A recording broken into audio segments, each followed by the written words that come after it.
Bonjour à tous, je suis Dr Nolwenn Rénéau, je suis responsable de l'unité périnatalité petite enfance et santé mentale au sein de la direction des maladies non transmissibles et traumatismes à Santé publique France. Et je remercie le CMGF d'avoir organisé cette session sur la santé mentale périnatale. Donc je vais vous donner quelques éléments épidémiologiques issus de l'enquête nationale périnatale. Donc, comme vous le savez, la grossesse est une période de vulnérabilité psychique. C'est une période de remaniement sur différents plans, biologiques, physiologiques, social et émotionnels. Et cela rend les femmes plus vulnérables à l'aggravation ou à la survenue de troubles psychiatriques. Les impacts d'une santé mentale dégradée durant la grossesse et le postpartum sont à la fois sur la mère, avec des complications obstétricales plus fréquentes. Évidemment, pour certaines femmes, l'apparition d'idées suicidaires, et on sait que le suicide maternel est la première cause avec les maladies cardiovasculaires de mortalité maternelle grâce aux données de l'enquête nationale confidentielle sur les morts maternelles. Et puis, il y a également un impact sur l'enfant, et le docteur Romain Dugravier reviendra plus en détail sur cet aspect. Mais c'est aussi une fenêtre d'opportunité en termes de soins, puisqu'il y a de nombreuses consultations durant la grossesse, comme vous le savez, de nombreuses interactions avec vous, avec les sages-femmes, avec les gynécologues, et donc évidemment une fenêtre d'opportunité pour repérer ces femmes qui sont en difficulté d'un point de vue psychologique, voire présentent des véritables troubles. Et permettre ainsi que ces femmes qui en ont besoin puissent accéder aux soins le plus tôt possible. Donc, je vais vous présenter les données de l'enquête nationale périnatale 2021. Donc, quelle est la méthodologie de cette enquête? Cette enquête a inclus en mars 2021, une semaine en mars 2021, toutes les femmes qui ont accouché dans l'ensemble des maternités du territoire, y compris les maisons de naissance. Et donc, on a proposé à ces femmes de participer, de répondre à un questionnaire posé par une sage-femme enquêtrice, de collecter les données à partir du dossier médical et de les recontacter à 2 mois pour qu'elles puissent répondre soit à un questionnaire web, soit par téléphone. Globalement, plus de 7000 femmes ont accepté de répondre à 2 mois. Comment avons-nous évalué la dépression du postpartum et la santé mentale périnatale plus largement à 2 mois? Postpartum, eh bien, nous avons utilisé le PDS. Vous le savez, c'est un outil qui est reconnu internationalement, qui est utilisé à la fois pour les données, pour produire des données épidémiologiques, mais également en clinique. L'Edinburgh Postpartum Depression Scale, on l'a bien identifié pour la dépression, donc vous pouvez donc proposer aux femmes de répondre à ces questions que vous voyez sur la droite. Il y a 10 questions. L'acceptabilité du questionnaire est bonne. Il est ensuite scoré. Si la femme a un score supérieur ou égal à 13, cela identifie une dépression du postpartum. Il existe également des femmes qui peuvent être entre 10 et 13. Là, on parle plutôt d'une symptomatologie dépressive qui doit aussi quand même attirer votre attention. Ce qui est moins connu, c'est que au sein de cet EPDS, il existe ce qu'on appelle l'EPDS 3A. Donc, ce sont 3 des questions qui permettent d'évaluer l'anxiété du postpartum. Il y a également la 10e question qui, elle, porte sur les idées suicidaires et sur laquelle vous pouvez particulièrement vous arrêter si la femme donc remplit ce questionnaire, puisque ça vous permet d'identifier les femmes qui sont certainement les plus en difficulté en regardant simplement la réponse à cette dernière question. Combien de femmes sont concernées par la dépression du postpartum en France? Donc, en 2021, à partir de ce questionnaire EPDS posé à ces plus de 7000 femmes, nous avons identifié que 16,6% présentaient certainement une dépression du postpartum, ce qui correspond à 125 000 femmes chaque année en France. Concernant l'anxiété du postpartum, la prévalence elle est plus importante, vous le voyez, elle est près de 30%. Donc presque un tiers des femmes que vous voyez dans le postpartum peuvent présenter une anxiété. Et puis, les idées suicidaires concernent 5,4% des femmes, soit près de 40 000 femmes.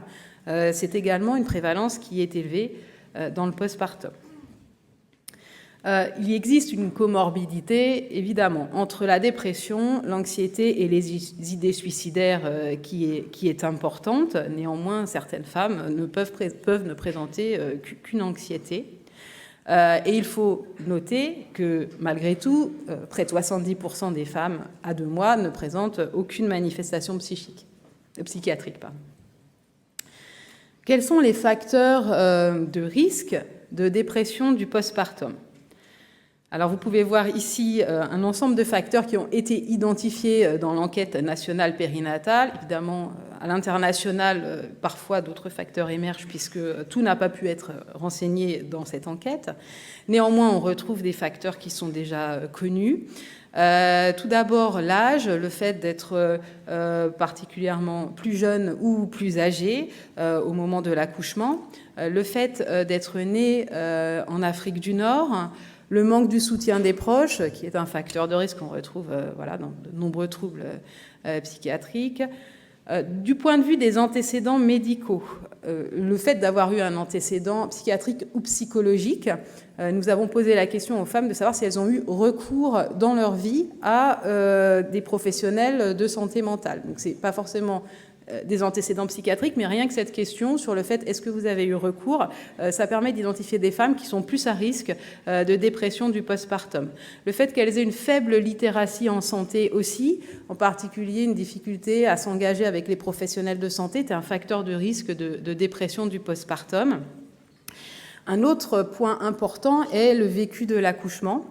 Donc c'est un sujet qui prend de plus en plus d'importance puisqu'on sait qu'il y a certainement un certain nombre de femmes qui souffrent de stress post-traumatique, même si nous n'avons pas pu le quantifier en 2021. Néanmoins, nous avons pu montrer que par rapport aux femmes qui avaient eu une voix basse spontanée, celles qui avaient une voix basse instrumentale étaient plus à risque de dépression du postpartum. Et puis, évidemment, durant la grossesse, le fait d'avoir eu une dépression ou, comme nous l'avons interrogé, une période de tristesse ou d'anédonie pendant au moins 2 semaines était un facteur de risque de dépression dans le postpartum. Concernant l'anxiété, on va retrouver un certain nombre de facteurs en commun. Il y a quand même quelques facteurs qui sont plus spécifiques. Concernant l'âge, il s'agit surtout des femmes jeunes, de femmes primipares, qui présentent donc un risque plus élevé d'anxiété du postpartum. On retrouve la problématique du faible soutien des proches, les antécédents médicaux. Néanmoins, on a identifié que les femmes qui avaient un historique de type antécédent d'IMG, par exemple, avaient plus de risques de présenter une anxiété du postpartum. On retrouvait aussi des éléments autour du vécu de l'accouchement. Donc, dans ce modèle, c'était plus spécifiquement le fait d'avoir eu peu ou pas de satisfaction de la prise en charge de la douleur, mais globalement, poser la question de la manière dont la femme a vécu son accouchement, même un petit peu à distance, ça peut être aussi une manière d'identifier des femmes qui sont un peu plus à risque de développer une anxiété ou une dépression. Et puis, on retrouvait l'état psychique durant la grossesse, qui est un facteur de risque, et puis des variables qui sont à la fois facteurs de risque, mais aussi en fait probablement des marqueurs de cette anxiété, qui est la variation de poids extrême, donc des femmes qui ont perdu beaucoup de poids ou qui en ont gagné beaucoup, et puis le fait d'avoir eu des consultations en urgence fréquentes, qui est aussi donc un facteur associé à l'anxiété. Maintenant, je reviens sur la période de la grossesse plus spécifiquement. Nous n'avons pas pu poser le questionnaire EPDS sur cette période puisque les femmes sont interrogées durant les suites de couches, donc après l'accouchement. Néanmoins, nous leur avons demandé quel a été leur ressenti durant la grossesse et 12,3% des femmes ont déclaré avoir ressenti des difficultés psychologiques durant leur grossesse. Mais ce qui est particulièrement intéressant, c'est que quand on les a interrogées sur le recours aux soins chez ces femmes donc, qui avaient eu des difficultés, 73% des femmes, en réalité, n'avaient pas eu recours aux soins, bien qu'elles déclarent avoir ressenti des difficultés. Donc, il existe, comme vous le savez, des temps d'échange qui sont maintenant dédiés pour pouvoir aborder la question de la santé mentale chez les femmes enceintes ou dans le postpartum. Tout d'abord, l'entretien prénatal précoce, qui est obligatoire pour toutes les femmes enceintes dès le 4e mois de grossesse, qui peut être réalisé par vous, évidemment par les gynécologues et les sages-femmes. Mais les données de l'enquête nationale périnatale montrent qu'en réalité, en 2021, il était loin de concerner l'ensemble des femmes, puisque seuls 36,5% des femmes déclaraient en avoir bénéficié. Donc, il y a de nombreux efforts actuellement pour permettre que le plus de femmes puissent bénéficier de cet entretien. Vous voyez sur la droite un document qui a été produit, formation à l'entretien prénatal précoce, avec des lignes directrices sur les sujets à aborder. Et puis, il y a maintenant l'entretien postnatal précoce, qui est également lui aussi obligatoire. Alors, on n'a pas pu interroger en 2021 les femmes sur le fait qu'elles en avaient bénéficié ou pas. Ce sera fait dans la prochaine enquête, donc je n'ai pas de chiffres à vous donner. Probablement, il y a également une période de montée en charge du développement de cet entretien postnatal. Il est aussi possible de le réaliser donc, par vous, par les gynécologues, par les sages-femmes. La prise de rendez-vous dans le postpartum, voilà, elle est à l'initiative aussi des parents, donc ça peut être un frein pour certains parents. Et dans ces différentes consultations, le PDS peut tout à fait être utilisé, peut être utilisé aussi durant la grossesse, même si dans le titre on parle de postpartum. Et il peut être complété par exemple en salle d'attente. Vous l'avez vu, son interprétation est assez simple. Il faut aussi noter une évolution dans le carnet de santé. Vous avez peut-être remarqué que maintenant, il y a donc un item ici qui est présent sur de très nombreuses pages, la page 8 à la sortie de la maternité, et puis sur les pages qui concernent les différentes visites dans la première année, ainsi qu'en amont de l'examen médical à 1 mois de vie.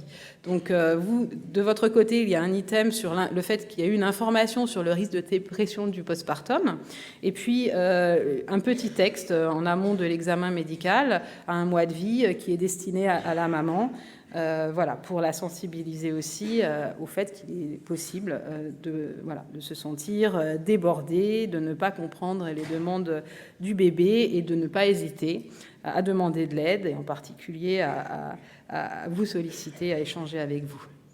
Pour terminer, il y a de nombreuses ressources, je pense qu'on va en présenter tout au long de cette session. Évidemment, le site 1000 premiers jours, que ma collègue Nathalie Houzel va aborder plus largement, qui est porté par Santé publique France, la brochure du CMGF, qui sera aussi abordée.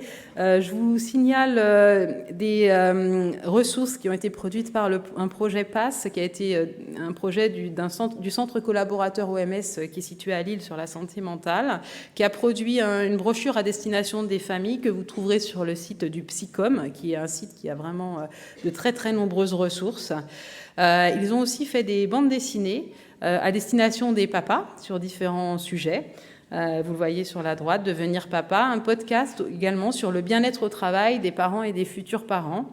Et puis, au-delà de toutes les formations qui peuvent exister, DU et diverses formations continues, sachez qu'il y a aussi un MOOC qui a été développé aussi dans le cadre du projet PASS que vous pouvez consulter gratuitement, qui est accessible à vous, aux familles. Et vous voyez sur la droite le QR code.